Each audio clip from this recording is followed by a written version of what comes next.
lleno de gloria cuando se cante el joropo, cuando se cante el joropo. Un cordial saludo para todas y todos. Mi nombre es Pablo Mosquera, soy docente universitario, artista visual de la ASAP, Academia Superior de Arte de Bogotá, e igualmente administrador de empresas de la Pontificia Universidad Javeriana, con especialización y también maestría en administración y aquí en esta oportunidad también una especialización también en artes audiovisuales. Soy Ana Patricia Collazos, escritora, gestora cultural y periodista.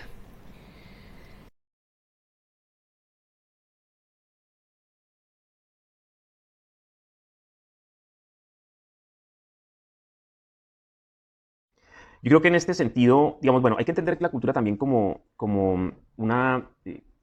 motor dinámico que constantemente pues, sufre cambios, ¿no? Eso, digamos, tanto a nivel individual, digamos, mental, como lo plantea la pregunta, como también en el tema material o de patrimonio material tangible. Por supuesto, y creo que una de las ilustraciones que tenemos en este respecto y que creo que van a servir para otras de las preguntas aquí planteadas, es lo que recientemente sucedió con el tema de las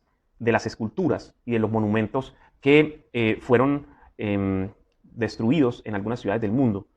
Y que tiene que ver esto con precisamente esa diversidad y ese cambio cultural que se genera, ¿no? En un momento dado, la historia, digamos, planteada así como historia oficial, oficializada a través de la cultura y de la memoria histórica, a través de lo que podemos llamar el monumento, pues lo que fue y lo que trajo fue pues una historia oficializada que seguramente estaba siempre distante de la realidad concreta que ese hecho, al parecer histórico, o que de una u otra manera era honrado con un monumento, pues tenía que ver, ¿no? Y allí había como esa dicotomía entre qué historia están contando y qué historia realmente pasó. Entonces, de repente personajes que fueron esclavistas, personajes que en su momento pues se hicieron millonarios o se hicieron muy acaudalados por cuestión de esta trata de esclavos, o en su dado caso también de personas que llevaron a cabo pues la conquista de América y que verídicamente pues lo hicieron, como ya sabemos, en la realidad a sangre y fuego, y no con estas de repente historias románticas que se nos han dado, que se nos ha vendido en un momento dado. Y por supuesto que al contrastarlo en estos tiempos de diversidad y de cambios, de paradigmas también, de cambio de paradigmas culturales, históricos también, pues desde luego que con la muerte, por ejemplo, en este caso de este afroamericano en los Estados Unidos, el señor Floyd, pues esto se exacerba y desde luego que queda como la anacronía de lo que verídicamente han tratado de vender como una historia, ¿no? Como una historia oficial, o lo que conocemos como historia oficial, versus lo que realmente las personas apropian para sí. Y más en este cambio cultural, en este cambio de paradigma del no racismo y de las diversidades en todos los sentidos, culturales, por supuesto, pero también sociales y humanas.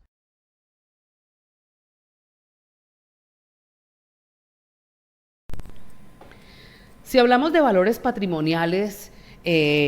nos remitimos al concepto de qué es el patrimonio. Ese patrimonio en donde entendemos lo tangible y lo intangible, y en donde la apropiación social, digamos que es uno de los elementos que se ha ganado con el tiempo. En la medida en que reconocemos que históricamente tenemos saberes, prácticas, oficios importantes para nosotros como sociedad humana, pues en ese mismo sentido,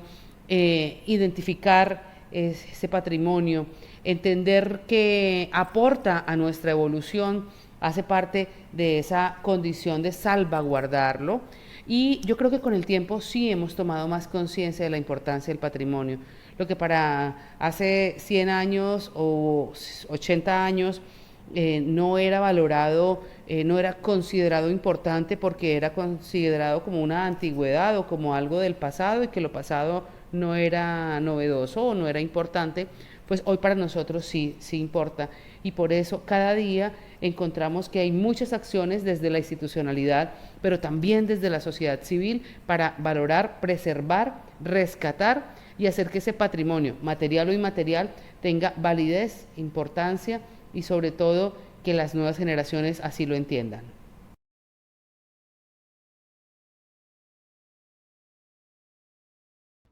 Yo pienso que la transmisión de la cultura, a pesar de que hay cambios y de que cada generación seguramente tiene un aporte en esa transmisión y siempre hay, digamos, como esa huella indeleble de su momento, repito, de su momento histórico y de los referentes paradigmáticos que ese momento y que esa época tiene como tal, ¿no? Porque somos finalmente hijos de nuestra época, somos hijos de nuestra historia, de la historia que se esté viviendo. Entonces, en esa medida de las cosas, ese aprendizaje va de la mano a esos valores, va de la mano a ese sentir, a ese vivir y a ese cambio también de paradigmas que en ese momento de la historia esté ocurriendo, ¿no? Seguramente, por lo tanto, pues no es lo mismo la transmisión y los aprendizajes que tenían seguramente nuestros tatarabuelos, nuestros bisabuelos, nuestros abuelos, incluso nuestros padres, a los aprendizajes y a las transmisiones de cultura y de valores culturales referenciales que podamos hacer nosotros, ¿no? Desde luego, para poner un ejemplo, ilustrarlo y cerrar con esta pregunta, con esa ilustración, lo que tiene que ver, por ejemplo, con el medio ambiente, para hablar de un proceso también cultural, digamos, mental, ¿no? De la cultura mental y de la apropiación individual de un fenómeno, en este caso por medio de la cultura, es la cultura del medio ambiente, la cultura medioambiental. En ese sentido, digamos que claramente hace 40 años, hace 60, hace 100 años, pues era inviable pensarse dentro de esta modernidad que se estaba viviendo en ese momento, ¿no? Digamos, antes, me refiero a antes de la posmodernidad, como etapa histórica, pues seguramente no era, ni siquiera estaba en una agenda ni de gobierno, ni siquiera estaba dentro de los pensamientos incluso individuales de ninguna de las personas de ese momento histórico, porque seguramente pues esto no era tenido en cuenta, era un asunto que no estaba dentro del paradigma, dentro del pensar, no era ni lejanamente una inquietud de la sociedad, de las comunidades y de las personas de ese momento histórico, de hace 80 años, de hace 200, incluso de hace 40 o 50 años. Entonces, eso, digamos, como un ejemplo de esa transferencia y de esos aprendizajes que vamos teniendo con respecto a su momento histórico.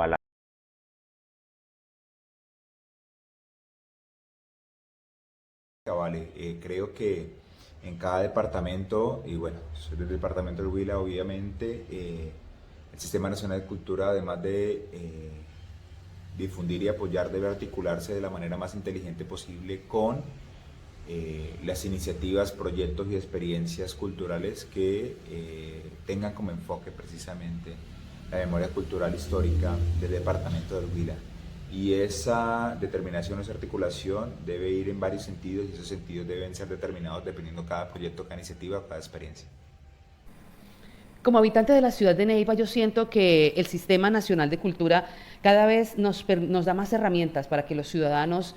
aprovechemos y valoremos más nuestra cultura, pero también para que entendamos que es importante lo que hacemos y lo que hacen los artistas, los gestores culturales y esa información, esa sabiduría que hay atrás del patrimonio cultural. Yo pienso que el hecho de que exista un Consejo Departamental de Patrimonio y Consejo Municipal también de Patrimonio, pero que estén trabajando articuladamente como entes asesores con los consejos de planeación, con el Consejo de Cultura, pues hacen que haya un entramado de una política pública que, aunque incipiente y que no logra una transformación como la necesita la sociedad, pues ya tenemos un gran respaldo desde la institucionalidad para que seamos nosotros, los ciudadanos, la sociedad civil, los que llevemos a través de esas pequeñas acciones a lograr eso tan importante que es la concientización y la valoración, la identificación nuestra con el patrimonio y esa apropiación social del patrimonio, porque mientras no lo sintamos nuestro, no lo vamos a defender y no lo vamos a transmitir.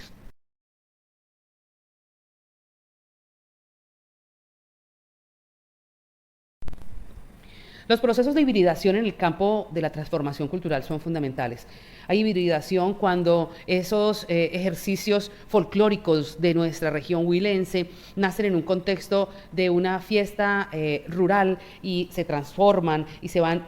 generando procesos festivos y lúdicos a partir de todo un reinado, como lo vemos hoy en el Festival del Bambuco y el reinado